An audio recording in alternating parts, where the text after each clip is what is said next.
Welcome to the True Demon Lord Show. I am, of course, the True Demon Lord, Franco. And no, the title of this video is not clickbait, it's not false news. I am, in fact, a golden ticket winner. So I will be attending the World Championships of Warhammer in Atlanta, in Georgia, in the US in November. So we're going to talk about how I got there, how we managed to do it, my I guess uppy downy journey to get there, and go through the games briefly. I don't want to really do too big of a long review. I kind of just want to quickly get through the game, just explain some key moments, and really talk about the list, because this is also talking about my list. It's not just about it's talking about the events itself. So yeah, I get my list getting on, and maybe thought process to the list itself.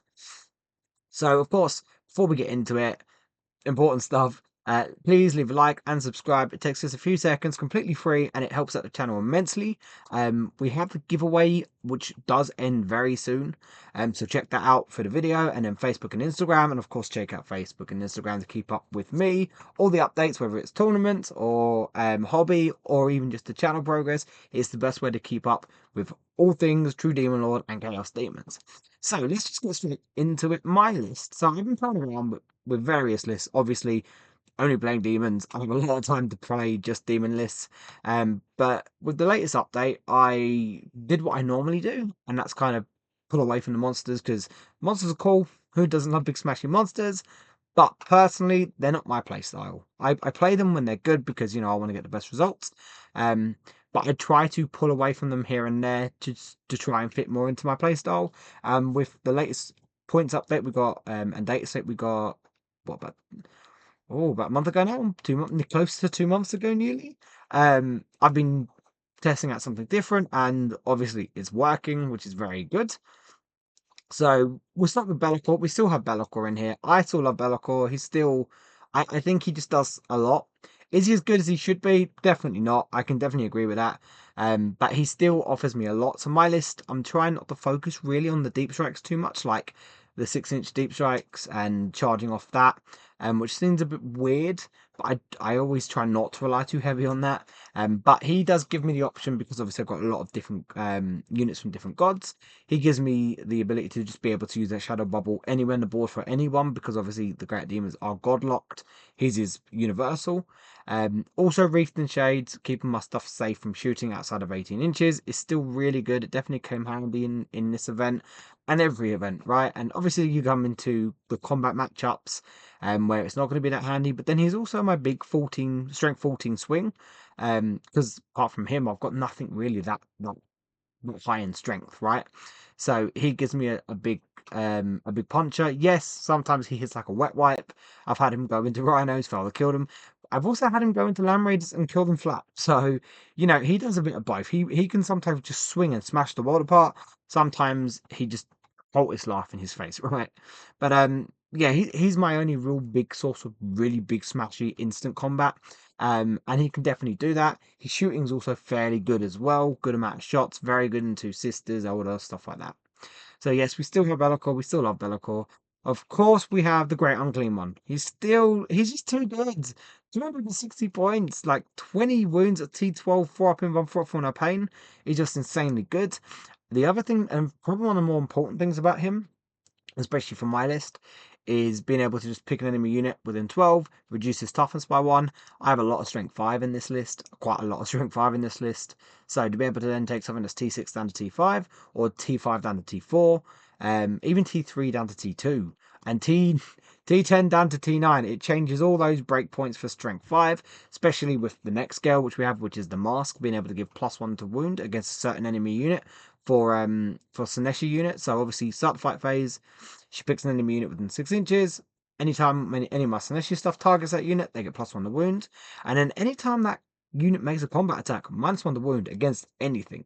So that's a really good way. I like to use her to protect.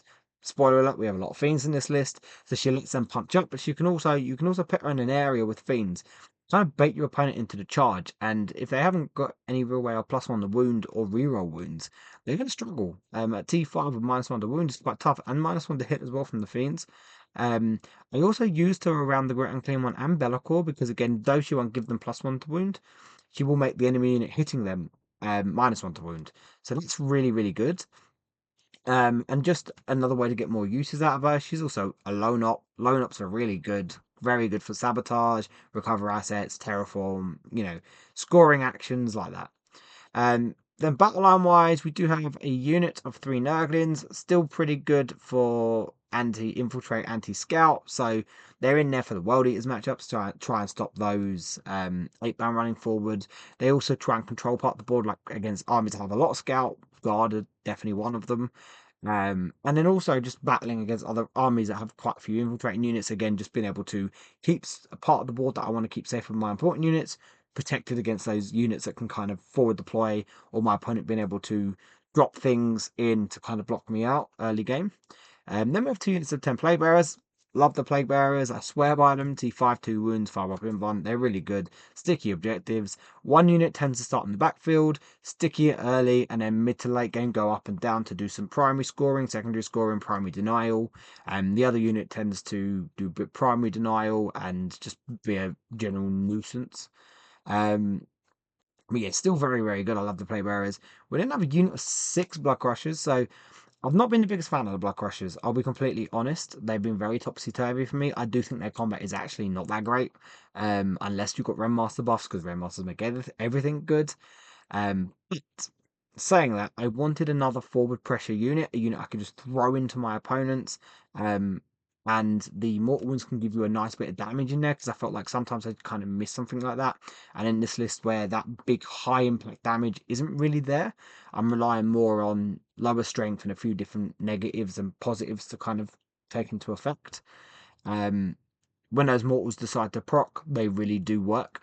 And that I have in this event, what a couple of games we're going to talk about, there's instances of both where they did their thing of doing nothing and did their things of doing massive damage. So we'll get into that in a bit, just how crucial probably over most of the event they generally were, and they definitely kind of won their place in the list. Then we have 2 units of 6 Fiends and a unit of 3 Fiends. This is kind of the main event of the whole list. So I love Fiends. I've always loved Fiends. Unfortunately, they were a bit too expensive. I ran 9 when they were 130 for free. And I really liked them. They just felt too expensive. I didn't really run them much at 120 just because of my bit of a sour taste of their price. But at 105 for 3, I think they're incredibly worth it now. And they're just amazing. Beasts being able to move through walls. They now only pivot 1 inch when they rotate, meaning they have an 11-inch move with a 1-inch pivot, which is really good. And obviously 5 attack, strength 5, -2, 2 damage. Add depth wounds. You add the mask in there, so she can get them +1 to wound. The ground clean one can reduce toughness and stuff. So if you're going into something that's T5, reduce it down to T4 with the ground clean one, and then give +1 a wound on that unit from the mask. So now your fiends are winning on 2s, which is just really, really good. And even into toughness 10, sorry, like vehicles and monsters, being able to bring that down to 9. So you're just winning on 5s now, 4s with the mask. Like really, really good. Um, yeah, they're just insane. Their speed is good. Being beasts can go through walls. A good sized base, so you can kind of prop them up in a way to keep them safe in certain buildings, which is quite nice. Which again we'll get into in a bit. Then 3 instead of 3 screamers. So my action monkeys, to be honest, my scorers and my blockers also can actually brawl. Like 3 attacks at 6/2/2. It's pretty decent. They hit on 4s, but when they do hit, they can definitely do a bit of damage. I've had them over the. I mean, I've loved screamers quite a while, and I've had them go into 5-man unit marines and kind of rook them and clear them. They definitely can also not do that. But T3, 3 wounds, T4, 3 wounds, 4 up in run actually makes them a bit of a pain to shift as well. And then also being able to move over units and do some mortal wounds. You roll a dice for each one that moves over the unit. On 4+, you do a mortal wound per screamer. And then obviously that can be quite nice. I've had it where I've had to get, say, no prisoners or even on purge, and I've got like a unit of like 1 wound guy left or 2 1 wound guys. So then being able to move over them with screamers and just mortal them, so I didn't have to bother with them and then charge the screamers into something else, or even just do actions. And being able to just move over something, maybe chip a few wounds off it to do an action and then charge something else into it as well. Nice little combo there. Not the best thing in the world, but is there, and it's a nice little tool to have. In certain instances, I've drawn Assassinate. not drawn assassinating like an action secondary in the past, not really had much in the way of being able to get to the character, with the character being on their own, and just flew a copy in the screamers over it and just got lucky and done all the mortals and killed the character and was still able to do the actions with the screamers. So things like that just makes them quite multi-purpose, which is really nice. And then we topped the list up with a skull cannon. So this was a complete test. Which is, a golden ticket event. Do you really, really want to take a skull cannon to a golden ticket event? I don't know. Like in a testing, do you want to take a testing unit, should I say? Not so much the skull cannon. But I did, I tried it. And the reason I took him was so I didn't rely on it whatsoever, but I kind of wanted to try and benefit from both sides of Drought of Terror, which is the strat you place on one of your units, shooting or fight phase. It gives it +1 AP to all of its attacks. And then in addition, anytime that unit under the effects of the stratagem targets a battle shocked unit, you can reroll wounds against that battle shocked unit. So when the skull cannon shoots at something, you pick a unit that it's shot at, it immediately takes a battle shock test, and obviously if it's in the shadows, it's a -1 to the battle shock test, and will take D3 mortal should it fail. So that's a nice little combo. I didn't rely on it whatsoever. It was just, oh, let's see if I can get it. I shot it quite a few times, as you would imagine. Only 2 times did a unit get battle shocked, and only once did I use the stratagem. So it wasn't the most effective thing, but it was nice to have. But in general as well, the other reason I took it was because I have so many times where I have opponents kind of just frontline me and go, "You got no real shooting to deal with," so I can just kind of be a bit aggressive. So by having this thing with 48-inch range and D6 +2 blast shots, strength 9 -1/2 damage, they can actually proc. If they hit quite nice, they can do a fair bit of wounds. So for my opponents to then to kind of go, okay, you got a bit of shooting, I should probably be a little bit careful, was quite nice. I'm not gonna say I didn't like it, because actually I did like it. Like I won't say it was bad. Like I didn't feel like at all during my games, like, oh, I wish I didn't have that. I felt like I wasted 95 points having it. Not at all. I feel like I would need a second one for the redundancy, which to be honest, I've in this list, and generally this list is now going to kind of stay the way it is. I can imagine myself running this all the way into LGT at the end of next month or something similar. So I don't really have anywhere where I can kind of drop 95 points to get it in.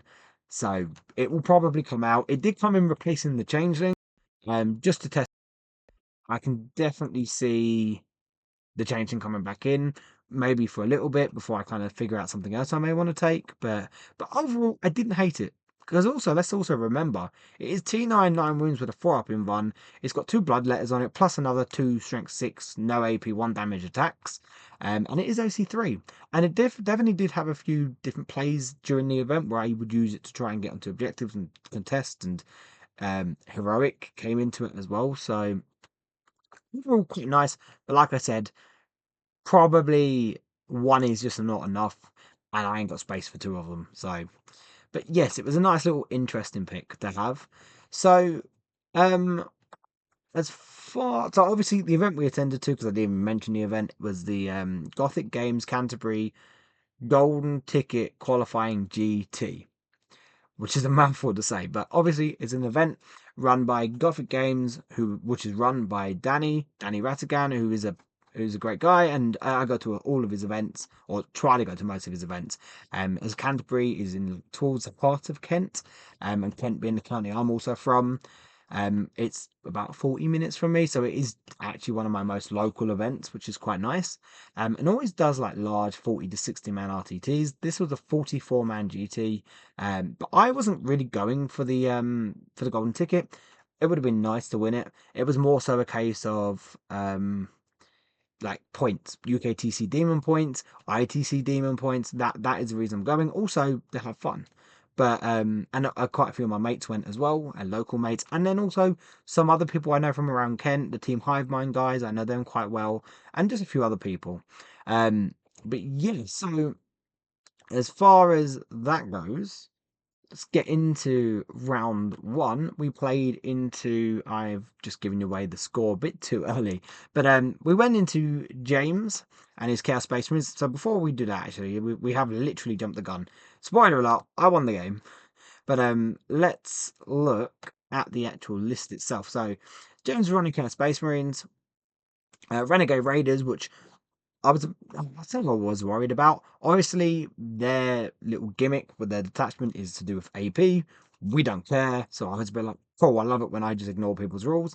But I knew that Chaos Space Marine's quite punchy, and they're going to run at me, so it's going to be a very interesting game. So he had three Chaos Lords, all armed, standard Foot Lords. One of them had the Red Reaver enhancement, which gave that Lord itself 4 rerolls hit and wounds if he's wholly within 12 inches of my deployment zone. It didn't come up because though we were right in the middle, it was kind of like a clash in the middle, and then that was kind of where we stood most of the time. So yeah, it didn't really come up that much. He apparently he wasn't that keen on the enhancements. He took it because he had the points and he thought it might be quite useful. Um, then we had Cypher, who was a pain in the butt. Obviously, Cypher's a lone up. He's got a good few pistol shots that he also gets in combat. But more importantly, he has the Lord of Deceit aura, which is the 12-inch aura of anytime an enemy uses a stratagem, or you use a stratagem on an enemy, your opponent uses a stratagem on a unit within 12 inches of a model with this ability, it costs 1 extra CP. So it's your Vex style of ability, but it's now in an aura. And it did play into it a little bit. I wouldn't say it was like, crucial, but it was annoying. Definitely annoying. Um, then we had, then we had Unit 10 cultists. Yeah, back for the objective holding. 2 units of legionnaires with a chain cannon, a heavy melee weapon, and then kit out for the rest of it with combat. They were a bit annoying. One of the lords attached to 5 of these dudes, which would sit one of the rhinos, which we'll get to now. Triple rhino. I will say, to James's credit, so one of my pet hates, as someone who like only plays the one faction, and my faction has got no access to dedicated transports. So obviously, I don't I don't play with dedicated transports. As we just said, obviously not. So when I run into people that have a fair few dedicated transports, Rhino are pretty much a common one for this. It is really annoying when it's not very clear who's in what, when your opponent sometimes put models on, but then when they're throwing units in and out of them through the game, I've had people that have just not been very good with it and been quite sloppy with it. I've had people that have been a little bit dodgy with it, units transporting and teleporting between um, dedicated transports that they're meant to be in, but all of a sudden they're in another one. And so, to James's credit, he was very clear on this. So he had a bit card that had the rhino. So all three rhinos were different. One was a completely different conversion. The other two were normal rhinos, but they had some markings on them that made them different. And then he had 3 bits of card which had, what would start in these rhinos, because he pretty much always started the same thing in them, and which exact rhino it was. So the converted rhino, rhino with this marking, rhino without marking. Um, and then basically, when he would then throw units in, we'd throw units out, those units would sit on this bit of card. And then I could just on my own just look, see, oh, Rhino with blah blah blah has those guys in it. And then I would just be like, oh cool, it's that one there. So that was really nice, and it was really appreciated from someone from the other side of the table. So if you do run a lot of dedicated transports, definitely take something like that into account. It is really appreciated by your opponent, especially if they don't have dedicated transports. Even more so if they run an army that does never have dedicated transports. So seeing other people not just use dedicated transports, but then kind of be very messy with it, can get a little bit frustrating. So yeah, that was very much appreciated by me. Then we had 2 units of bikers, fast objective holders, and a good bit of shooting actually on them. They shot a bit more than a bit better than I thought they would. 2 vindicators. Vindicators are scary, big old tanks. Um, and then 2 units of 5 chosen, hitting out how you'd expect them to the teeth with everything. Each of them had a character with a lord in it. I think the enhancement lord sat in the legionnaire unit. I think, unless he was in no, yeah, he was in a he was in the 5 legionnaire unit. The other 2 normal lords sat in 2 chosen units, and obviously all those units with the lords sat in the rhinos. And then we had 5 raptors, and then 3 units of 5 rubrics, which I looked at and I was a bit scared of them because obviously they're going to be there for Overwatch threat, which is their main goal, and then just being generally annoying because auto hitting Overwatch is just annoying. So I knew they're going to be quite handy for him and going to be annoying for me, as we've already said about 5 or 6 times. But yeah, so very interesting list. I knew this was going to be a bit of a hard one. So like we said, we've already given it away. So let's get into it. So as you can see, we have the score here, 85-75 to me in the end. I need to get this up so I can talk about it. But mission-wise, we played take and hold. I believe it was take and hold. Let me double check. So I believe it was take and hold. Sorry, on tipping point. So hammer and anvil, like L-shaped Tetris hammer and anvil, and raised banners. So um, this was a really interesting game. I went second, so James drew assassination turn one. Was a little bit of a theme game one round day one. Sorry for my opponents. All three of them, as you'll see, drew assassinate turn one, which is fantastic for me. Going second. Spoiler alert: going second in all the games. And obviously raised banners. He did that 3 times during the game. My turn one. So he had basically, so we have got some pictures. Let's get the pictures up. So this was my deployment. We've got Be'lakor sat right in the middle. We've got 6 Fiends behind him, 6 Fiends in front of him, and just in front of him is the mask as well. To his right, 10 plague bearers doing their normal thing, tipping on the objective so they can stick it, screen in the backfield. Then we have 6 blood crushers in front of them, 3 screamers not in Be'lakor's bubble, but ready to go off and do some actions. And then on the left hand side, we had the ground clean one and skull cannon, 3 screamers, and 3 more fiends. So we were in a position to basically move. Like, that's how I always deploy. I always deploy to be ready to do this one, this one, this one, this one. As far as secondaries goes, I always keep them in my mind. But we went second, as we said. He moved up a bit, so he moved his Rhino with 5 chosen and a lord in it on the my right hand side on the objective. He also moved 3 bikers up, and they shot the screamers on the front. And then he just set himself around buildings on the left hand side, around some buildings, and then behind the center building. And then, as you can see in here, when I made my first turn, the 6 fiends in front of Be'lakor moved up with the mask into that building right in front of them, and I set them up in a way that they were an inch off the wall, and so my opponent's base couldn't fit in there. So the chargement had to come all the way around, which then I would have another unit of 6 fiends nearby, so they could then heroic should they need to. His bikers did shoot at my 3 screamers, and they killed one, and I think took 1 or 2 wounds off the other one.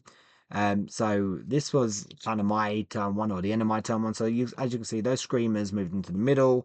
We did get area denial and established locust turn one, so they did both of it. And then the blood crushers went into the bikes just to try and deny prime. I didn't want to give them 10 primary turn one.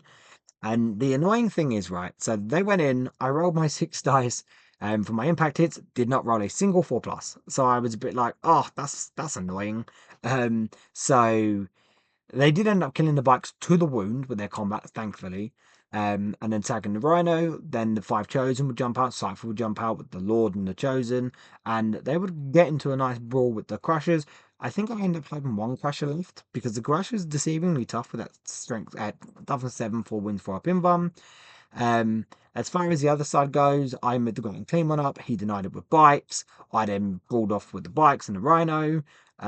The Chosen with the Lord and there jumped out, and then over the course of a couple turns, basically end up killing some playbearers I dropped there to try and protect the Ground Clean one. The Ground Clean one would go nuts and just ruin the bikes in one turn, and then ruin the Chosen and the Lord in the next turn with the combination of shooting and combat.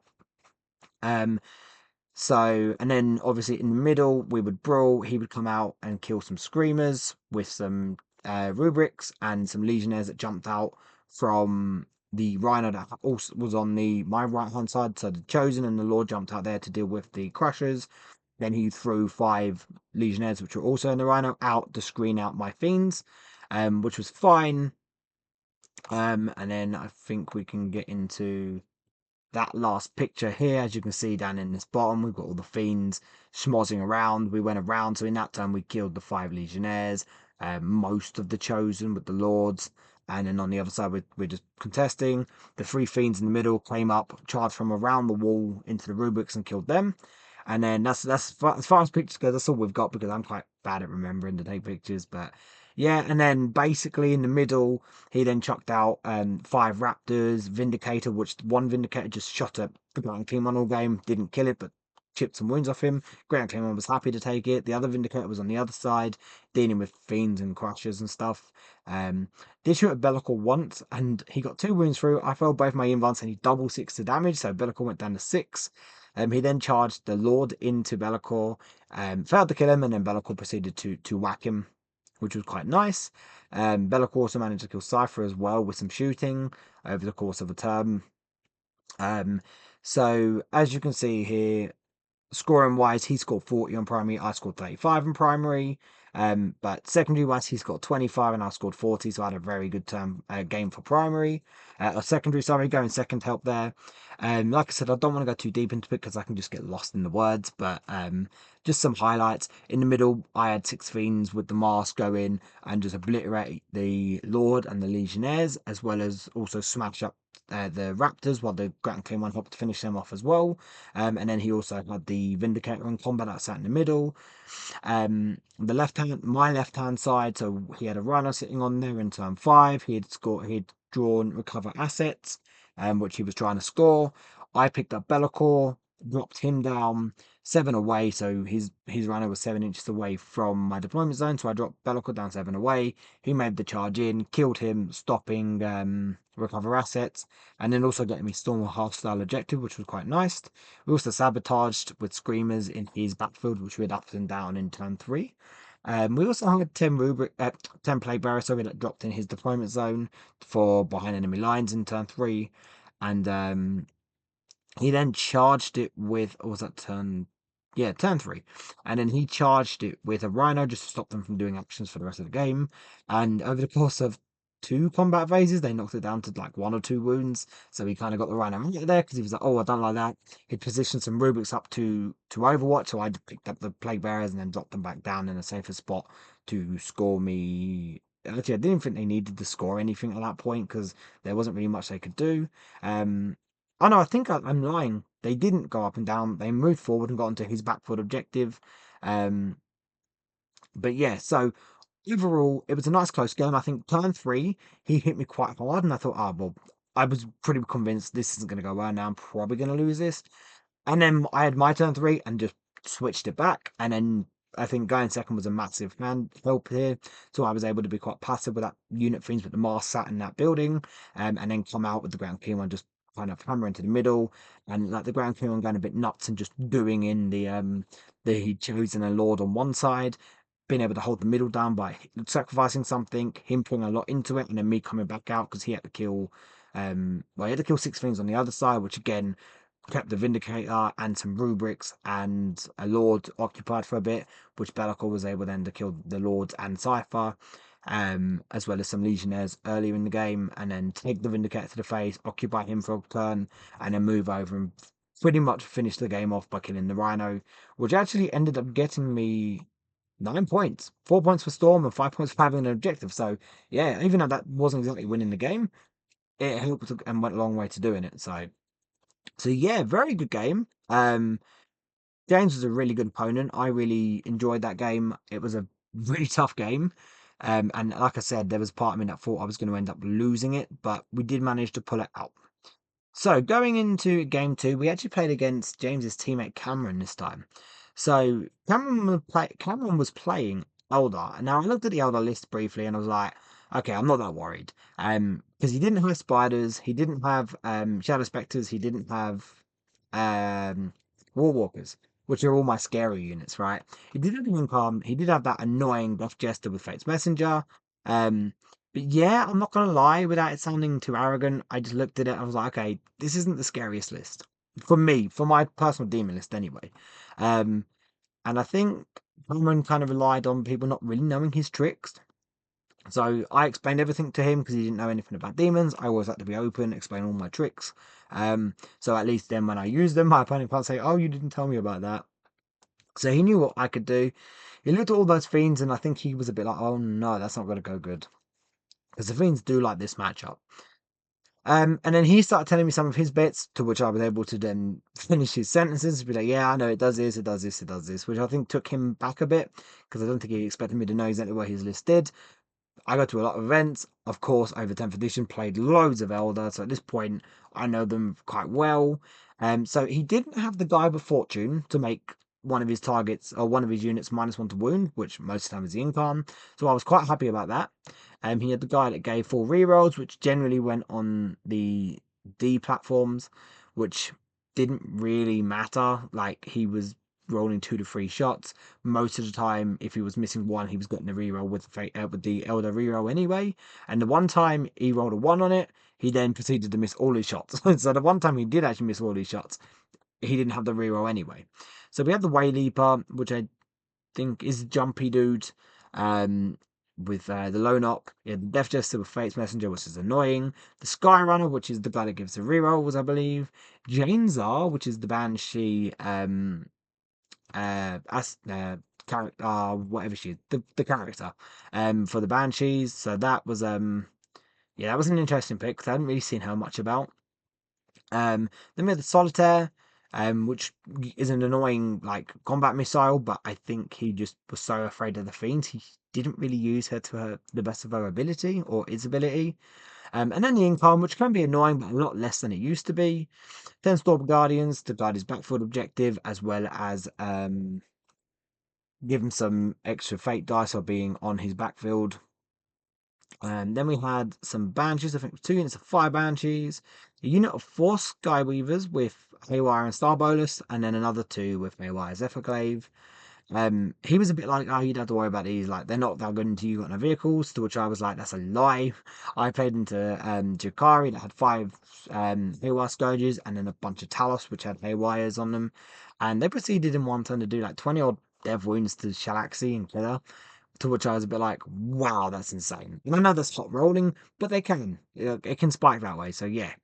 Then 2 Strike Scorpions, annoying infiltrators, 2 support D weapons, which are still good, and then 2 units of Swooping Hawks. So, an interesting list. I don't think it's the best. It's definitely not the best early list. Like I said, it's missing some of the key units that I don't like playing into. So, yeah, I mean, I wasn't too scared of it, but obviously still had to respect it and my opponent. We were playing Burden of Trust, which is not a very good mission, so you only get points for holding the middle objectives, but you do get 2 points for at the end of your opponent's turn every time you have a guarding unit on an objective that you've started to guard, which can be a home objective as well. And in prepared positions, it didn't come up, didn't matter. So, um, going into the game, let's get the score up. So we did manage to win it 133. So yeah, like I said, I was quite confident going into this matchup. But obviously, like I said, I still had to respect my opponent in the list and play it properly. He again drew I went second again. He got assassinate turn 1, couldn't score it. Sabotage he got with some scorpions. So let's have a look at the pictures. So as you can see, this is how we set up. We have Belloc in the middle. We have 6 fiends behind him with the ground clean one, 3 fiends in front of him, 3 Nurglings just in front in the building, just to kind of screen out the fiends should he want to run forward turn 1. Blade bearers, of course, at the back. Screamers on either side, skull cannon next to Bellicor, and then 6 fiends, as you can see, kind of next to these screamers down the bottom in this like weird L-shaped wall. And the whole point of that was to just keep them hidden, so they could just kind of jump out and do their thing whenever they wanted. So that was quite nice. And then, as you can see here, we got into a big schmoz. So turn 1, he ran forward with some Banshees, charged into the Nurglings. I did make a mistake, so obviously I was around Bellicor, so I could be only shot within 18. Forgetting that the D platforms can move, because again, just overlooked it. So they did charge into, didn't charge into me, sorry, they moved there like 3 inches to just get within 18 inches of the 3 fiends and killed them turn 1. So I was a bit like, oh, that's annoying. But the Banshees did get held up for 3 combat phases by the Nurglings, which is, it's what Nurglings do, right? And then it might have even been longer than that, because it wasn't his turn he come out of them.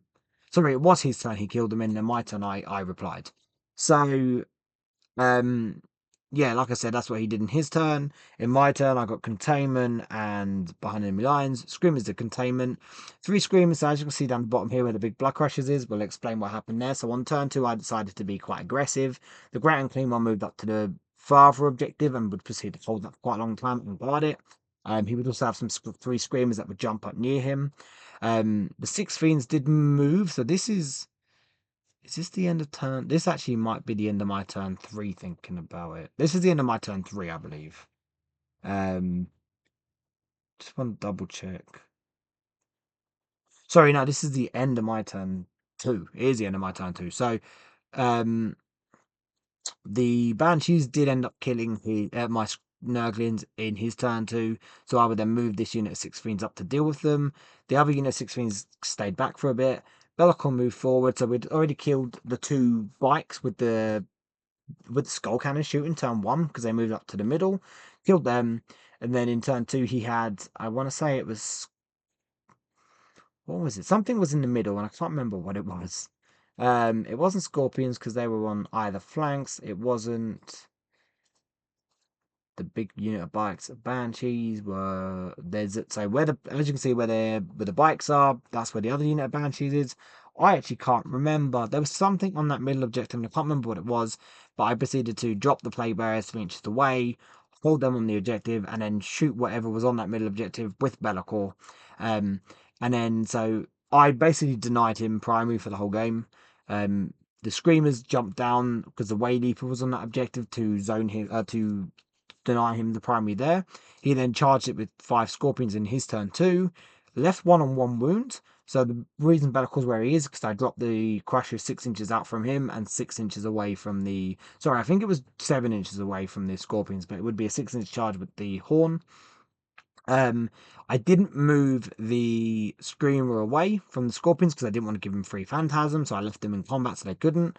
And he didn't Phantasm away the Way Leaper because he was on the objective behind the Scorpions. So the Crashes went in, proceeded to roll quite hot on the impact hits, wiped out the Scorpions just on the mortal wounds, and then 4 of them were able to pile in and get combat on the Way Leaper and kill him as well. To which my opponent was a bit like, wow, I wasn't expecting that. I'm like, yeah, Crashes can do that. And I can't lie, I did have it in my head, but I wasn't relying on it just in case I rolled crap on the devs, on the mortal, sorry. But we managed to roll quite high. Um, and then as you can see, we are pretty much all over the board. Now we've given our opponent a decision on what they want to do. And then as you can see, this is the end of my turn 3. We had pretty much hemmed him in at this point. So the Crushes went up, charged into the Incarn, did a fair few mortals, and then took a bit of a beating back. I think I lost 2 of them.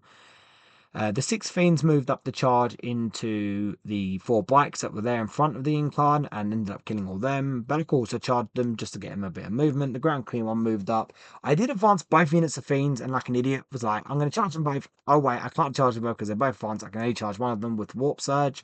So the other unit just kind of sat in front of the Solitaire and the support platforms, just putting the pressure on to either to force him to come out with the Solitaire, which was fine.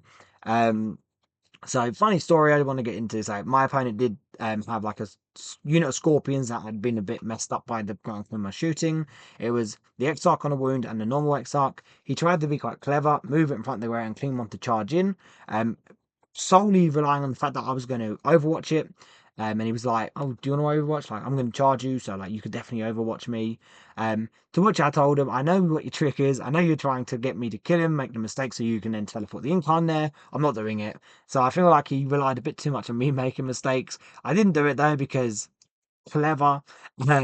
But yeah, so as you can see in the middle, where the plague bearers were, they did get a bit mucked up by some banshees. I did heroic the skull cannon in, so I could then get a bit more combat on. Also have OC3 as long as I kept at least one plague bearer alive and killed one banshee. I was going to hold the objective, which I did.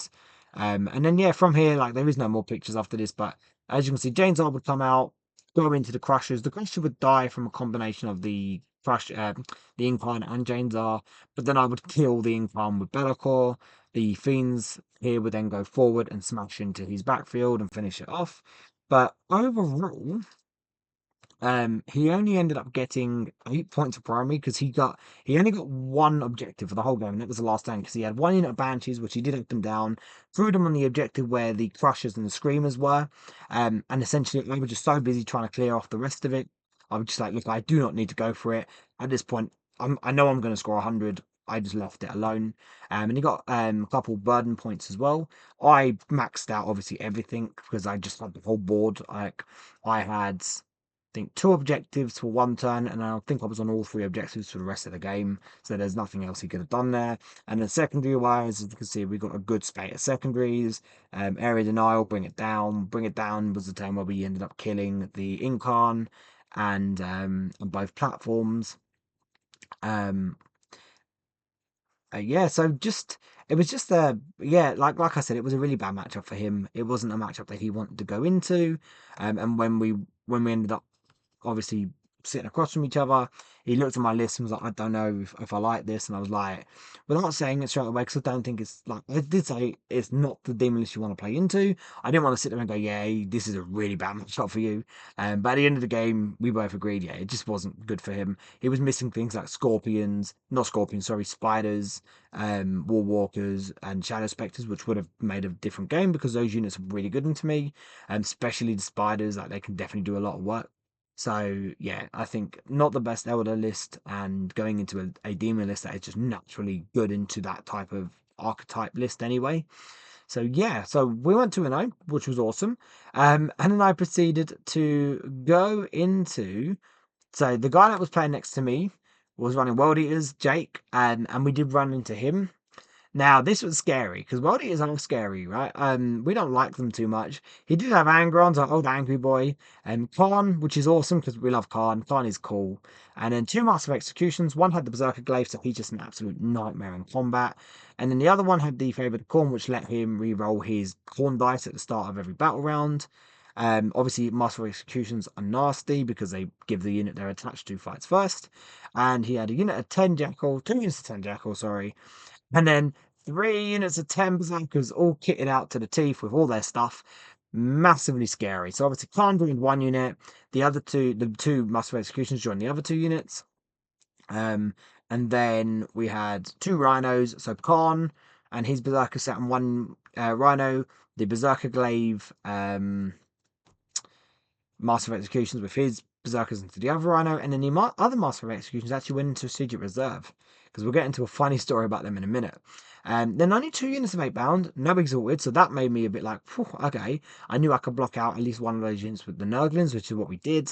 And then he had 2 units of 2 Spawn, which proceeded to be a bit annoying through the game. But yeah, like, again, maybe not the most, like, like the best World Eater list, I guess. Like I feel like there are a few missing bits to it. Still quite nasty if you don't respect it. And like obviously we're both 2-0 at this point, so definitely can't go in thinking, okay, like it's not the best World Eater list, we should be good. Definitely never think that, especially into World Eaters. So as far as the game went, we did win 90-59. We were playing Crucible of Battle, which is my favorite deployment, which is like top corner to the middle. Um, and then we were playing Terraform, which was an interesting one. He really wanted to get their Terraforms off, and I just did not let him all game. And Stalwarts didn't come up again. Like it had no impact in the game. So um he went first again. Not assassinate, but if anyone was going to assassinate, it was him. In turn one by going first, because he ended up rolling his +2 movement and advancing charge on his corn dice. So as you can see, Rangron made a beeline for the ground clean one. So I deployed when I deployed the ground clean one, he deployed Angron directly opposite. So then I decided to put the mask behind him, so should he get charged, I could at least make it -1 to wounds. Then I had a bunch of fiends around him, so -1 to hit. And then Black was also sat behind him just as a bit of reinforcement, I guess.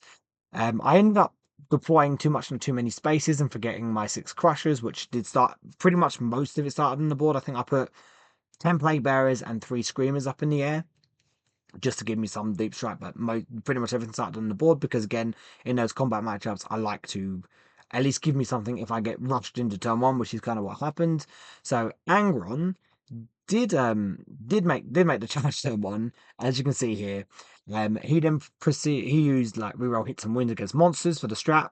So Angron did, I think, 7 wounds overall. Georgia Gang Clean One saved 6 of them on his 4-up in one, and then Angron did 6 wounds, like damage, and I proceeded to save 4 of them. So I only took 2, and I was like, "Go on, fat boy," um, and then proceeded to do no damage back. So I was like, boo. Um, so then, as a reply to that, in my turn, we picked up the Skull Cannon and we picked up the 6 Blood Crushers. The unit of 6 Fiends directly behind the Grand Clean one rocked round the Grand Clean one's right, along with the Mask. Bellicor then moved to his left, advanced so we could get round the building, would drop the crushers out, and then I basically knew I had to do everything. I had to get rid of Angron, otherwise he would just rip through my backfield. Grand Clemon did a good job of holding him, but we knew it wasn't going to last long if we let Angron live, so I had to get rid of Angron. Behind Angron, there was three not exalted 8-band, just normal 8-band that killed the three Nurglings because they needed to get area denial. And then on the objective, we had a couple Spawn and a Rhino with the Master of Executions and 10 Berserkers in it. So I knew I had a fair bit in my face. I had to really just kind of bog it down, be in front of it. So I charged the Fiends in, I charged the Mask in. I had already shot Angron with the Fat Boy and with Skull Cannon. Proceeded to do 5 wounds to him, so he was down to 11 wounds. The Crushers charged, then rolled 4 4+s. So I was like, okay, we're going to do a few wounds here, and rolled 10 mortal wounds. So we knocked Angron down to 1 wound on the charge. So I was like, oh, okay, that's 2 games in a row now where the Crushers have kind of gone in and rocked those mortals. So they'd already won their way into my heart. They were well up for the fight, and they gave it. So at this point, Angron was down to 1 wound. I was like, cool. The Fiends are going to get him. So only 4 of the Fiends could actually get into him. One had to go into the unit of 8-bound because I had no space to get him anywhere else. And then the other Fiend was just stuck doing nothing. So I had 4. I did shoot with the Skull Cannon, but he did pass his Invuln, so not his Invuln, his Battle Shock, sorry, so I couldn't reroll wounds. And unfortunately, we didn't roll too hot on the hits with the Fiends. And I'm like, cool, I am winning on 5s here, because obviously the plus on the win from the Mask. And we only got 1 wound through. Thankfully, that 1 wound was a 6. So it was just 2 dev wounds. So we didn't even have to force Angron to take any saves in the charging and the fight phase, but we just got him. And I was a bit like, oh, that was close. Because he was definitely going to interrupt. And then the Crushers would then proceed to, as you can see here, piling on the objective. The 3 Screamers went into the 2 Spawn, killed 1 but left 1 or 2 wounds, and then the 3 Fiends that went into the 8-bound, along with the 1 Fiend from the other unit going into the 8-bound, didn't actually do anything to the 8-bound. Sorry, I did. I left 1 8-bound and 1 wound, which meant no prisoners. I only got 2 points for Angron, and over 1 with force didn't manage to kill the Spawn, so therefore I only got the 2 points. Which I was a bit like, oh, okay, not great. He would get 8 points on primary, turn 2, and I would only get the 4. But scoring wise, he would only get 2 on engage, 4 on cleanse. It was pretty much a game of control. And so I'd made the decision. So he did jump out his Master of Executions and 10 Berserkers, charged into the Fiends, and I was a little bit worried about this. And they only killed the whole unit with the Master of Executions, only killed 3 Blood Crushers. Like, he didn't roll great, like, as good as he could have. But yeah, the Blood Crusher just decided to rock it. Like, they had a great game. And then obviously I was able to pull them back. I would pull the Grand Clean one forward with Be'lakor. I would charge the Master of Executions himself. So we did do some shooting. No, sorry. The 3 Blood Crushers would then kill 4 Berserkers back, then fall back. I would charge the Master of Executions himself, like the actual model, with the Grand Clean one, and then Be'lakor made a long charge to then jump over the Berserkers to get into them. And the reason I'd done that was so Be'lakor could strike first, because I knew Be'lakor would do potentially the better damage because he was just cutting through saves. So we were going to hopefully kill all the Berserkers, which I think he killed all but 1 of them.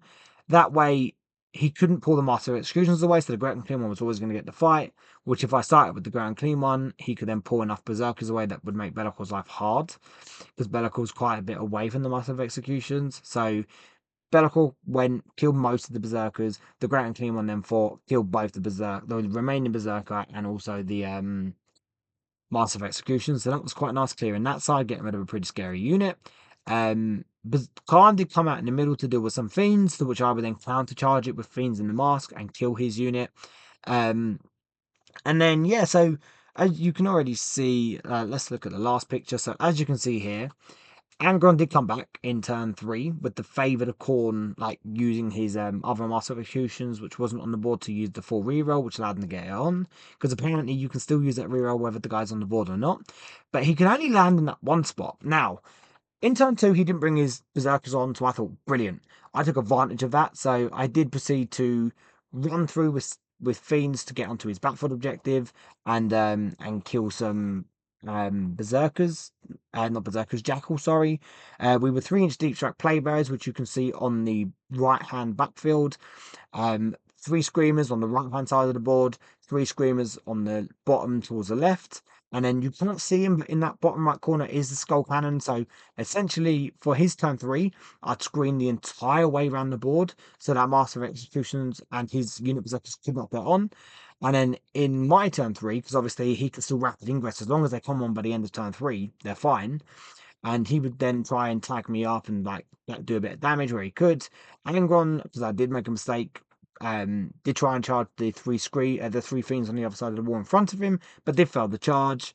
And then I was able to then move again, screwing out the entire edge of the board, and he tried to bring his unit on, but he was like 2 berserker short of getting the whole unit on, so the unit never came on the board. So a little bit of a dirty trick from me, but honestly, it was something I felt like I needed to do. I couldn't deal with another unit of berserkers, didn't want to deal with it, and I had enough units while he didn't to spread around the board. He then basically I was pulling him all over the place. He wasn't going to have enough units in enough spots to deal with everything, and it was just a unit dead for free basically. And then the rest of the game kind of went its own way. We scored very well, and we managed to do like double terraform in the last turn on his backfield and the left hand side of the midfield with the Blank Team one. And at the end of the game, I think he had Angron, 2 Spawn, 2 Rhinos, and he might have had 3 8 banks. Don't think I ever dealt with them. And I had most of my stuff left. Like I still had a few Fiends, I still had 3 Blood Crushers, all my Plague Bearers, most of my Screamers. We still had both monsters. So, and did the Mask die? I can't remember the Mask died. She might not have died. I think she kind of helped let the Fiends do their thing in the Khan's unit, watched them kind of get a bit slaughtered by Angron, and then just ran away. But yeah, so 1959, another good scoring game, and I was really happy with the way the game went. I was quite happy with my little stopping the Berserk unit from being able to do anything. Which I think Jake was a little bit down on that. I think he was a bit like, oh, like you didn't like they weren't really gonna do that much, so you not even let me get to use them is a bit of a feels bad. And I was like, it is. But I can't let them on the board. It's as simple as that. I can't let them on the board. I have an opportunity to kill them without even touching them. I'm going to do it. I have enough units to still do all my scoring and all that kind of thing. Um, so yeah, so we ended day 3-0 day 1, which I was pretty chuffed with. The list is just performing very well at the moment. It's very much about high pressure, kind of hitting the middle, swarming, and being able to just keep pushing and pushing and being all over the place. And like I was told by a few people, the damage of your list is going to struggle. And at the moment, I am killing. I am killing a fair bit. Fiends are doing a lot of work. The Crushers are having, apart from the first game, they're having a pretty good day. Bellocor's having a great day. The Grand Clemon is obviously having an amazing day. Screamers are doing good. Like everything is performing nicely. The Skull Cannon is still doing bits and pieces, and it's nice to have that little bit of shooting around. Um, so we didn't know what we were going into on day 2 and round 4, which I loved. I loved the fact that not knowing what we're going into until we got there, because I've always been more of a fan of find out last minute. I don't like dwelling on it and knowing what I'm going into and then sitting during the night, because it swirls around my head and I'm like, oh, how do I beat this? How do I beat that? So going into the 4th round, there was 3 of us that were 4-0, and then there was 3-0, sorry, and then 2 players that were 2 wins and a draw. So you had me, you had my mate Steve, who's a very good Necron player, like one of the best in the country. You had Kieran, who's a very good player down here in Kent. And he was on Thousand Suns, and Dom, who's just an insanely good player, probably best player in Kent, to be honest. On Sisters, both Kieran and Dom part of Team Hive Mind. And then we had I can't remember who. I think it was a Blood Angels list, but I can't remember who it was running it. That was 2-1-0. And then we had another Demon list that was 2-1-0. And that was run by Harvey, who was 16 or 17. Me and him had a little bit of a conversation because he was like asking me like, how does my list work? And like he was a bit like wow, loads of fiends and all that kind of stuff. So we had a cool little conversation, and part of me was kind of hoping to play into him because I love playing other demon players, and he was like trying to learn and all that kind of stuff. But also a really good player. He's beaten some good players at this point. So yeah, we got to the venue on day 2. The parents went up on the screen, and turned out me and Harvey did get the demon mirror. So um I was quite excited for this. I think he was as well, just because I like playing the Demon Mirror, especially when you're listed quite different, which ours both were. So he had two Flux Masters, which I highly rate the Flux Masters. They're awesome. They did attach to 2 units of 10 pin chorus, so I knew they would be a pain in the butt. He had 10, he had the Ground King one, of course he did. He had the Lord of Change with the Everstave, so some good shooting. Celeste, I'm not a massive fan of, but she did a bit of a job, to be honest. The Changeling, who I obviously dropped for the Skull Cannon, Harvey's Changeling made me regret that choice. He was really, really annoying this game. 10 minutes for Celeste, 3 is Nurglings, which was a lot of Nurglings. 2 is Pinchorus for the Flux Masters, and a unit 10 Plague Bears for the backfield. They're amazing, we all know that. Then he had 2 Beasts of Nurgle, um, and the Unit 5 Seekers, and then 2 Carnivores. So not pure demons. So I was a bit like, oh, it's not pure demons, you know. You've sullied them with some knights, but honestly, the Carnivores were really good in his list. They give him a nice bit of combat punch. Um, and again, they're annoying. Like, I have to be careful of them. They can definitely do work into most of my stuff, if not all of it, barring the Fat Boy. And even then, they can definitely do a little bit of work. Um, so yeah, I guess I wasn't worried because it definitely was like, okay, like I kind of I need to be careful with this list, especially when he went with fixed. I kind of had an idea where he was going. I think I actually guessed them. I was like, I know you're going Locust. He was like, yes. And I was like, either behind or engage. To which he was like, yeah, it's behind. So the way I done this, I will just tell you basically what I done at the beginning of the game. Let's get the score up if I can. Oh, it's not having it. It's not letting me show the score. Why not letting me show the score for? There we go. So I had already filled out his score pre-game. Now, that not because I'm arrogant, because I had a feeling I could then hold it to where I wanted to keep it. And so I put the score in and then basically set my goal as this is the score I have to make him have, if not less. But I can let him have this score. So after we rolled off, we determined I was going second again, thankfully. And we'd both, like I said to Harvey, look, from experience, having played this matchup loads of times, and it is just a demon on demon match. Um, Whoever goes second in the mirror has an advantage. It is as simple as that. I could definitely win from going first, and so could he. But I think it just gave a massive advantage going second. And then going second was good for me because now I could then play a bit more passive play style and kind of knowing I had the ability to stop him a bit easier. So when I pretty much pre-filled his score out, I gave him essentially knowing he went second, knowing I went second, gave him 2 for Locust and 1, which he did.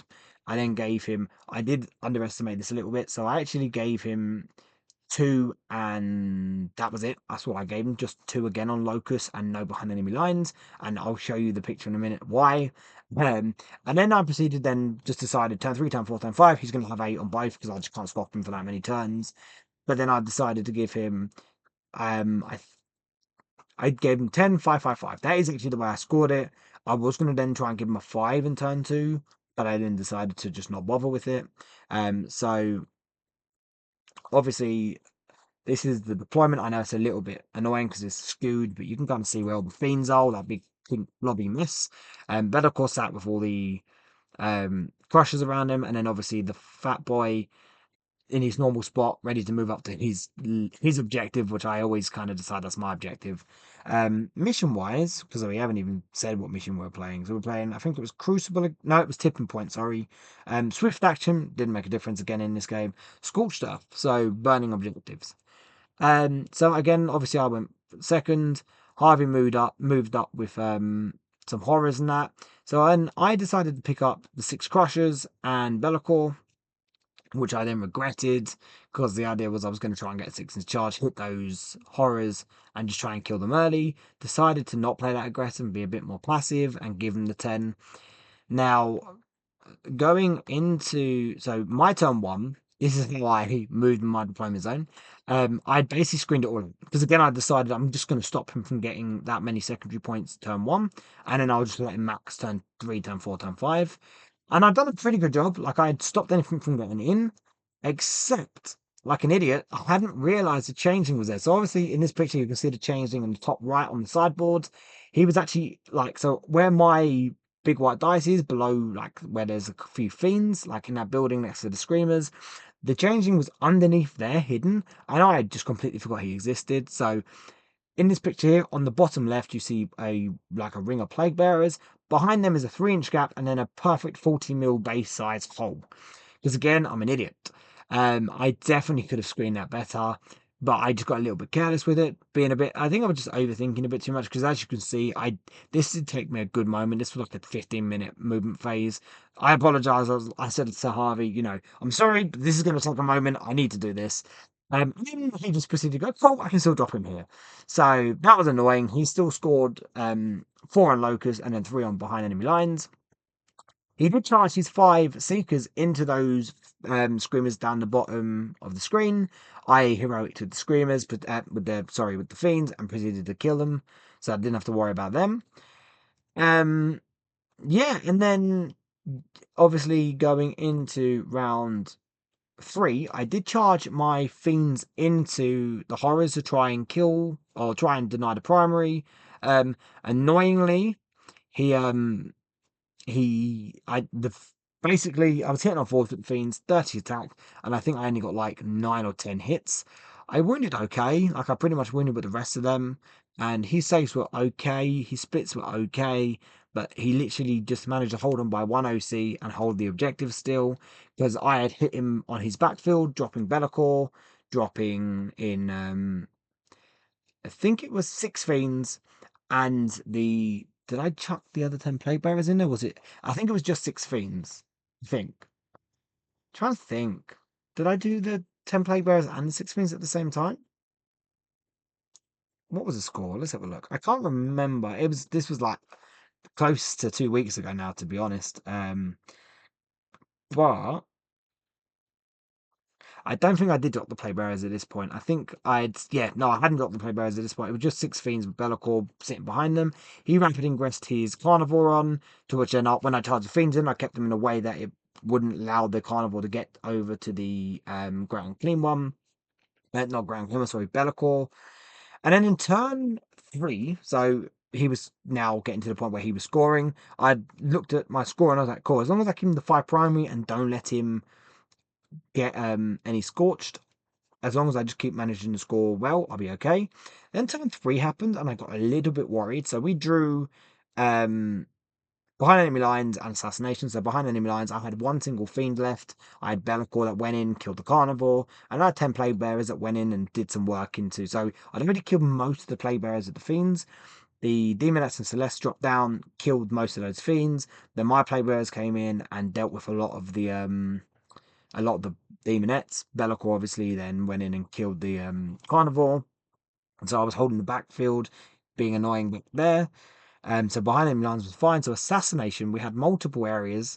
Obviously the changeling was in my backfield, so I had 3 screamers come 6 inches away, and I had the skull cannon set up to stop him dropping 3 inches on my backfield on my objective, and then being able to shoot the changeling. But obviously that kept me within 12, so he was able to roll his dice. I was already being -1 for his stealth, so I was like, just roll 2 to 5. Like, if you can roll a 1, brilliant, but I'm fine with that. But no, he proceeded to roll the 6, so I couldn't even. The skull cannon couldn't shoot at him, so I was like, damn it. So I charged him with the 3 screamers, and then to be able to target the changeling shooting on combat, you must take a battle shock test and passed it. I am rolling a battle shock test at +1, right?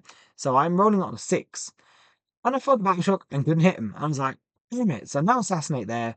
Where the other unit 6 Fiends had gone in and got a bit didn't quite get all the horrors, and that was quite annoying. The Lord of Change and the Carnival proceeded to muck that unit up and destroy it. The Fiend who had charged into Nurglings, so I could get close enough to give +1 to wound on those horrors for the Fiends, was still around. The Nurglings fell back, so I then charged her into the horrors, um, and then ended up, after failing my battle shock test to target the changing, use 1 CP to get heroic challenge, or epic challenge, which gave her precision. So she precisioned out the the Fluxmaster. She then missed 2 of her hits, hitting on 2s. Winning on 2, she wounded all 4 times. He saved 2 of his 4 up invuns, and 4 damage was enough to kill it, except he has his once per battle round fate dice on his Fluxmaster, so he turned it to a 6 on the save, and that stayed alive. And then obviously, because I had to deal with the carnival, I couldn't get Be'lakor into Celeste's unit, and Playbearers couldn't get through enough wounds to kill her. So yeah, we didn't assassinate, and then he proceeded to have a really good turn 3 and just kind of beat me back, and I was a bit like, okay, This is now starting to look dicey. He played some really clever moves, dropping Nurgle 6 inches away from Be'lakor, charging in, and Be'lakor decided to not kill the model, so that made him stuck in my turn. So yeah, at that point, like it didn't quite go my way with dice rolls, and then Harvey capitalized on it, so I was in a little bit of a doo-doo spot. But looking at it, like I said, I'd already had him set out 68 points. I knew that I still had enough units to keep that 5 going, so as long as I kept doing that and I could just keep scoring, as long as I knew if I could just hit 69 or 70, we were good. Um, and so getting into the last turn, we had then slowly cleared the entire backfield. Naglins died. Celeste and her unit had died. She got back up, died again. No, I don't think she did get back up. I think actually he rolled the 1, so she didn't get back up. Um, the following turn, though, we kept assassination. We did get it on Celeste. The Mask died. I then charged the Changeling. So I charged the Changeling. I actually got the shoot this time, but I think did 2 wounds. Charged in the Skull Cannon and the Screamers and was like, I am killing him. And it both fell the battle shocks again. And I was just like, damn, Changeling. Like, he was just being a real pain in the ass. So, um, yeah, it was really annoying. In his last turn, he picked up the unit of battered horrors, dropped them 3 inches away because the skull cannon went back onto the objective because we did eventually get the changeling. I went back on the objective, but couldn't quite screen the full 3 inches out. He just managed to get a few of the horrors on, as well as a beast that had dropped down and then moved onto it. So then he scorched earth. So I was like, oh, that's 10 points. Not knowing where I was going, I didn't like get the best of scoring in the last turn, but I had up and down 10 play bearers that were on the backfield with Be'lakor and the ground clean one. Be'lakor scorched off on his backfield, got me 10 points. I then brought the play bearer 6 inches away from his horrors on my backfield, stopped his scorched off by taking the objective back, and then just recovered assets with Skull Cannon and with the ground clean one in the middle. So done what we needed to do. I managed to put the game at 92-68. So it looked a bit dicey round 3, but we just kept it calm. Like I said, having it already pre-scored out on my phone gave me a kind of like a guideline to go forward. My game plan was set, and I think that was the best way to play into him, knowing he took fixed. But honestly, Harvey was a very good opponent, a really good sport. We had a really good game, and I really enjoyed it. I always loved the Demon Mirror, and it was really nice for him to say like he learned a lot, and it was like really nice to be able to play me, and that felt obviously really good. And I love playing other Demon players, and Harvey, like I said, he's only young, he's only 16 or 17. And an insanely good player already. Like, a few of his like teammates were like, "Yeah, he's like one to watch at our local club," and I was like, "Yeah, I can tell why." And I know I know he's probably going to watch this. So yes, Harvey, you were a fantastic opponent, and someone who I'd love to get on this channel in the future and talk about demons, because this is what we love talking about, demons, right? So yeah, so we were going 4-0 into the final round. So like I said, I did come into this just looking to score the as many points as I could. 4-1, potentially get a podium, get good points for the UKTC Demons and ITC Demons. But now we're 4-0, and I'm like, cool. Now I'm focused on this golden ticket. Now I want the golden ticket. And then round 5, we proceeded to go into Kieran and his Thousand Sons. So obviously, Thousand Sons is a really tough matchup for us. Magnus from my list is almost unkillable. The only time I can kill him is if I can get some good shooting on him, just knock a few wounds off him. The Crushers can go in and kind of do what they did to the Grand Clean one, and then the Fiends with the mask go in and then just get a few devs through, we'll get him. But that relies on my opponent giving me him. Kieran's too good for that. Um, and honestly, we proceeded to have what honestly I felt like was like one of the most competitive yet right sportsman-like games ever. We were having a massive laugh, which I love to do. I have a laugh no matter how competitive or serious it is. Um, we were both very loose, not loose, but like we played the game in the right spirit. But at the same time, it was a very competitive, good game. Um, yeah, and it was just a really good game to win the weekend on. So he had Araman, who sat in 10 Warp Flamers, which is like a horrible brick to deal with. 2 Exalted Sorcerers, one had Lord of Forbidden Law, allowing him to do a second ritual every turn. And obviously the Exalted Sorcerers are annoying. They move forward, they hit something with their shooting, and they make it -2 move, advance, charge. It's just annoying. Um, 2 Infernal Masters, one had Arcane Vortex, which made its Flamer attack absolutely horrible.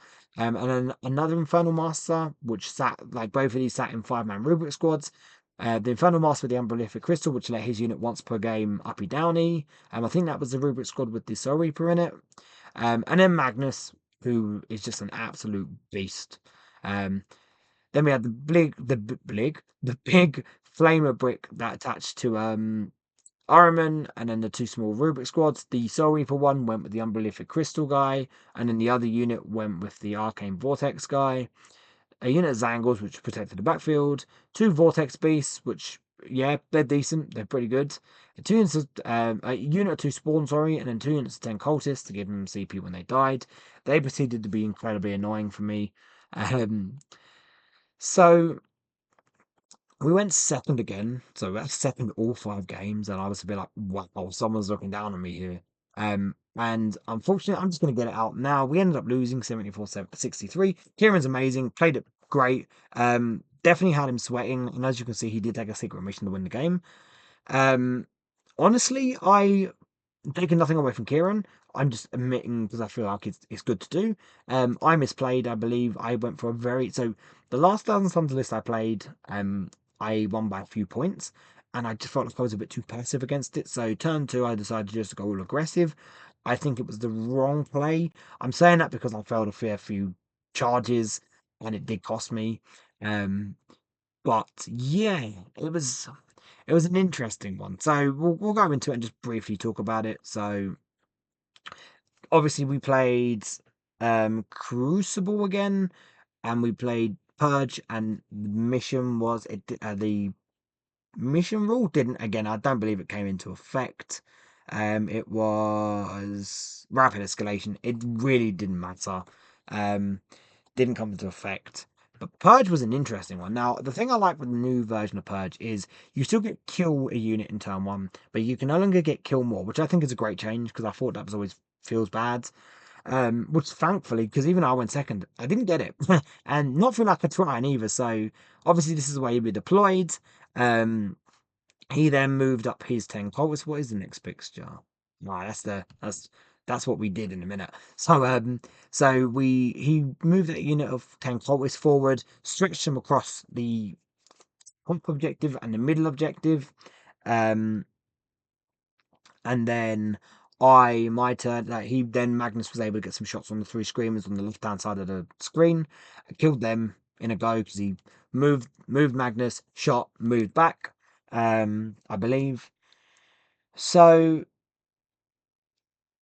yeah, this is where it gets. So we ended up drawing.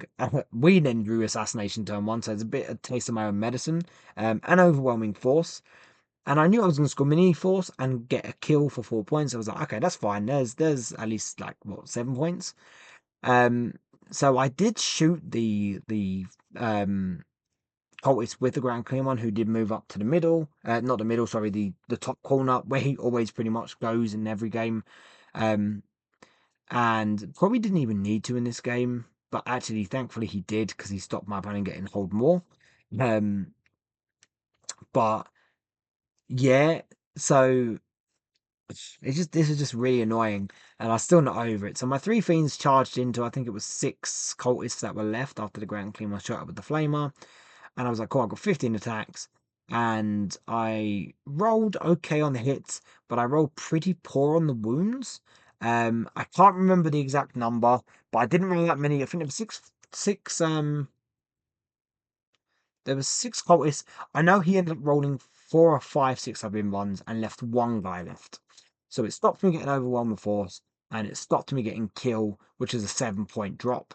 And I was just like, are you serious? Like, I didn't roll great anyway, but I was like, cool, he's got a 6-up-in one. As long as he doesn't roll more than 2, which he should not roll more than 2 on, like, was it? I can't even remember. I can't be asked to do the maths, but yes, he rolled 4 or 5 in ones, 6 up in ones, proceeded to save the unit, and I was just like, "Are you joking? Like, come on!" So at that point, I was like, "Okay, now I think that would put me into competitive mode." So going here, he didn't actually kill any unit in that preceding turn because he proceeded to double Doombolt the Grand Clean one. Roll like standard Doombolt both times, but rolled a 5 on each one, so 6 wounds per one, so that's 12 mortal wounds. The Grand Clean one made 10 4-ups while he's feeling our pain. The Flamer Brick, Armin's Flamer Brick came out, shot him, did like 3 or 4 wounds. I think it was 3 wounds, and then Magnus shot him. and did a few more wounds. So he took 2 6 damage Doom Bolts, Araman's 10-man Flamer Brick, and then Magnus at full force. And then he took 9 wounds, to which Kieran was like, oh, not again, like, because he'd played against him a few times and just hated him. And yes, I was like, oh, this is interesting. Now, I think I made the right choice by then in the next turn charging the ground clean one in to tag that unit down and hold it from stopping from being able to flamer everywhere. I think that was alright. But I did rapid ingress my 6 blood crushers down, as you can see just behind the ground clean one, as a deterrent for the charge so I could heroic. I don't know why I done it. And in hindsight, stupid move. Because then I wanted to charge the flamers to do the mortals, but I couldn't come out because I was going to get overwatched and lose a lot of the crushers. So I wanted to make the 8-inch charge from where they were, and they failed it with the reroll. And as you can see, I got really aggressive down the bottom. I advanced 6 fiends out. I then dropped 10 plague bearers in front of Bellicor and proceeded to fail the 5-inch and the 6-inch charge there. Though I did make a 6-inch charge and a 7-inch charge on the 6 fiends and the mask into the vortex beast that was in the middle and kill it, thankfully. But yeah, the idea was I was just trying to be in his face and just really tag him. He dropped a unit of rapid ingress, a unit of the Arcane Vortex guy and his unit of rubrics just off the picture here towards the bottom right, just next to the building. And the idea was they were going to overwatch the fiends, but hopefully not kill too many of them, maybe 2 or 3 of them. I could then charge with both units. The plague bearers get in, do most of the work on the cultists, and then the fiends would be able to then tag into the unit with the flamer and just hold it down. Um, Unfortunately, like I said, we failed all those charges apart from the middle, and obviously the ground clear one in some Nurglings got in to take up the flamer block. But this is bad play from me. The what I should have done was either save the crushers or drop the crushers where the plague bearers were and charge them into the cultists. We still would have failed the charge, obviously, but then at least that would have been 2 big combat units that he had to deal with on that side of the board. And then either kept the plague bearers in the air or just put them down on the other side near the ground clean one. Probably keep them in the air. But yeah, so I think that was a misplay by me. I think the aggressive play was the right play if I could have made the charges and just tagged him in and basically just been right on his line. But not getting most of those charges in, not. I think also just I made the mistake with the crushers. I think if I had them instead of the plague bearers, then that would have been a lot harder for him to deal with all of that. But it is what it is, right? It was a mistake by me. It was a big play. It didn't pay off. So honestly, like he didn't have like the best of scoring. Obviously, he scored 40 on the primary. Um, in that turn, I did get hold, kill, kill more. He only got hold. Then he did get hold, kill, kill more the next time where I got hold, kill. He got hold, kill. I got hold kill again, and then both didn't score any in the last turn because he took a secret mission. So when he did declare it, so I had the first choice because we were on even and I was going second, so I had the choice to choose. And honestly, I looked at it, I was like, look, I've only got 15 plate bearers at this point, and I've got no, like, the Nurglings are gone, so I can't do the battle line one, really. He's got too many rubrics, and I ain't got enough stuff to deal with them. And Magnus Bellicor is never getting on the backfield because I could hide him, but he's not going to let me get anywhere near the backfield. He had enough to screen it out, so I couldn't feasibly take it. We then took one, and my first idea was call Magnus just going straight to the back because he knows I can't deal with him. And then I took a step back and I was like, okay, actually, I think he's confident he could probably kill the 15 play bearers and he had enough rubrics. He then went with I was right when I guessed it, and I think he gave it straight away. He was like, "Nah, yeah, you got it in one." And he took the one for the like get a battle line unit of his in my backfield, kill all my battle line, and he did that. Now I did mess that up, pretty much knowing what he'd taken. I should have played to that. So I had tried to just deny points wherever I could, and obviously forgetting the fact that he was locked to 20 primary and 20 on secret mission. Tried to just be a bit too clever, to be honest, and used 4. So I up and down in time my turn, his turn 4 to come down on my turn 4. The 10 plague bearers and the 5 plague bearers. So the 5 plague bearers were the one that were in front of Bellicor next to the fiends. They took half their unit in damage. Um, what I should have done was I should have dropped the 10 back down on my backfield, just strung them out in a way that they couldn't. No, he couldn't really get line of sight on them, but I could screen most of the stuff out from getting near them or getting any kind of decent enough shooting. Um, and then drop the other 5 onto basically just get enough of a 3-inch gap on his back foot objective to stop him scoring it. It literally made no difference. Did he get defend stronghold? He did get defense stronghold, so that's why I was stopping it. But the 5 plague bearers were more than enough to do it. I didn't need the 10, and I wasted the 10. And by doing that, I'm not saying I win it, because he would then have to react accordingly. But that makes it harder. And then if he doesn't score that secret mission, he finishes on 55 points. I finish on 63, and I win the game. That again, it's all just like ifs, buts, could, shoulds. You know, we don't deal in that. But it's just like getting on those scenarios that if I'd played it a bit better, I think I'm I misplayed the way I did the push. I think the push was okay, but I misplayed where like what units done the push. Basically, the plague barriers and the crushers. Like I could have probably done both. I could even dropped the plague barriers behind the Grand Clean and charged into the rubrics and Aram and like to then just completely lock it down and then drop the crushers on the other side. Obviously, with my dice rolls, the crushers and the fiends still would have failed down the bottom. But we would have had the reroll, I guess, because we used the reroll on the 8-inch crusher charge. We would have still had that reroll. So, like I said, ifs, buts, could, shoulds, woulds. It at this point it makes no difference. But yeah, so we lost 74-63. Like I said, it was just an amazing game. We were both pushed to the edge. We were both like physically, mentally drained at the end of it. But honestly, I've never had a game that was that competitive, that pushed to the end, while also just having the right attitude from both players. Like we had a laugh, we had banter, but at the same time, we were not like we knew what we were playing for. We knew we were both in contention to win this golden ticket. Not as we'll get into it, like the result of it, but yeah, it was just honestly it was just refreshing to play in that kind of high pressure situation, but also have someone who had the same attitude as me. And I can't praise Kieran up enough for that. It was just amazing. So yeah, so we ended up going 4-1 in the end, which was, I was happy with. Like I was incredibly happy with how I played. Like I said, didn't originally come into this going for the golden ticket, but it just happened to be, oh wow, now we have a chance for it. So I can't lie, I did feel a bit gutted at the end, but it is what it is. So we did end up finishing third, which it was great. It still got me what I wanted, podium and some good points for UKTC and ITC. It pushed me back above Luke again in the UKTC Demons, only by a couple points, but enough, meaning I'm leading it. Hopefully going into LGT at this point.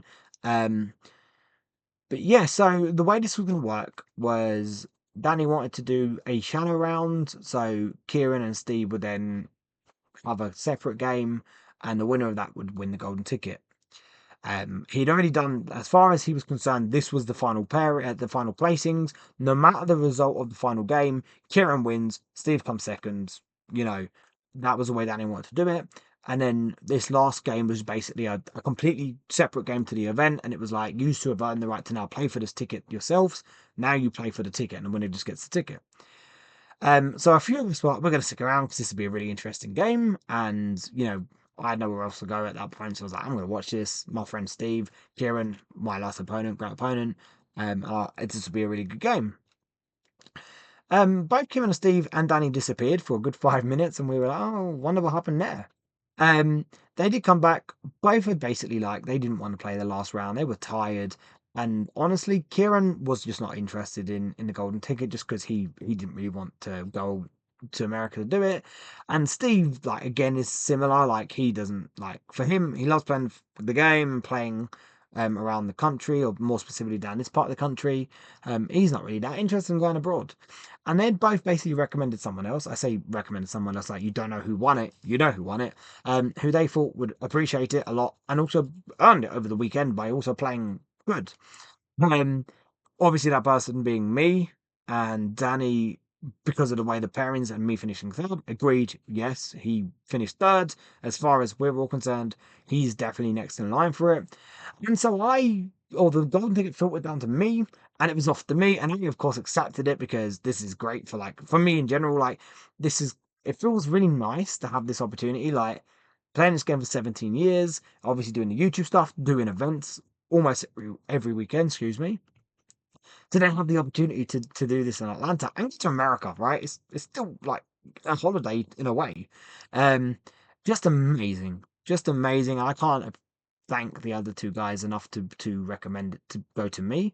Um, and I don't look at it as, oh, well, I only won it because the other two didn't want it. I guess that is kind of the way it went. But I also felt like I could have easily won it myself. A couple of different circumstances in the last game went my way. Um, but yeah, so we got the golden ticket. And I am insanely thrilled and really, really happy um, and excited. So the True Demon Lord is going to Atlanta in November.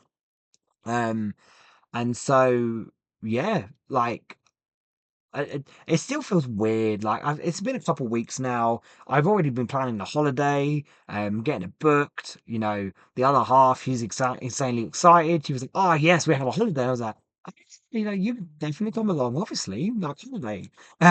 Two birds, one stone. You know, so yeah, I'm insanely excited for it. I can't wait. Being able to represent, you know, England, the UK. I don't know if we represent our individual countries in the UK or the UK as a whole, because it's all about representing your nation, right, at this World Championship. So I don't know if we're the UK or we're our own individual countries. If so, representing England. If not, the UK. But to be honest, I'm going to represent demons. That's what it's all about for me. That's why I play this game. I don't play this game really because it's 40k, which sounds weird to say. I now play this game because it is demons, and for me, it's all about demons. So I'm just really excited to go and play 8 games of 40k in America against very high level opponents, as you would assume. I'm not expecting to do well, I can't lie. If I can break even and go 4-4, that'll do me. If we can do better than that, that'd be amazing. So of course we are going to do some very World Championship focused content. That isn't going to be until October time because we've still got LGT coming up at the end of next month. So obviously next month will be build up to LGT month, talking about that, doing videos all on that. Um, but as far as the rest of it goes, once we get LGT out of the way with, fingers crossed we can win that number one spot. Then it's all systems go. I will be definitely pulling back on events. Like I've only got, to be honest, in September I only really do a few RTTs just to get ready for LGT, and then obviously the big event of LGT. And me and Luke are doing the doubles on the Friday, mixed demon lists, and then we're doing obviously the main event on day two, or on day one, day two of the actual the main event. And then October, I pretty much will pull back on all events because again, America's not cheap. So I need to save up to go to there, and I'll be playing a lot of practice games at my local club, getting ready for it. But yeah, I'm just really excited. I can't wait. And hopefully we can make some really good content. I'm planning on like vlogging the entire trip. I'm really just trying to make a big deal about it, right? So yeah, so thank you for tuning in. Obviously, please leave a like and subscribe. It helps the channel out amazingly. I really do appreciate it. And you can keep up to date with all my awesome demon content, especially the lead up to LGT and the World Championships. Um, Check out Facebook and Instagram. That's where you can keep up to date with the whole channel and everything I do tournament wise and all that kind of stuff, hobby stuff. Um, and we still got the giveaway. It's almost about to close. So at the point you watching this, it may already be closed. But if not, check the video out and check the Facebook and the Instagram. That's where you can enter, win yourself some cool demony models. Um, and yeah, I think that's it, to be honest. So thank you for tuning in. And we will catch you all in the next one.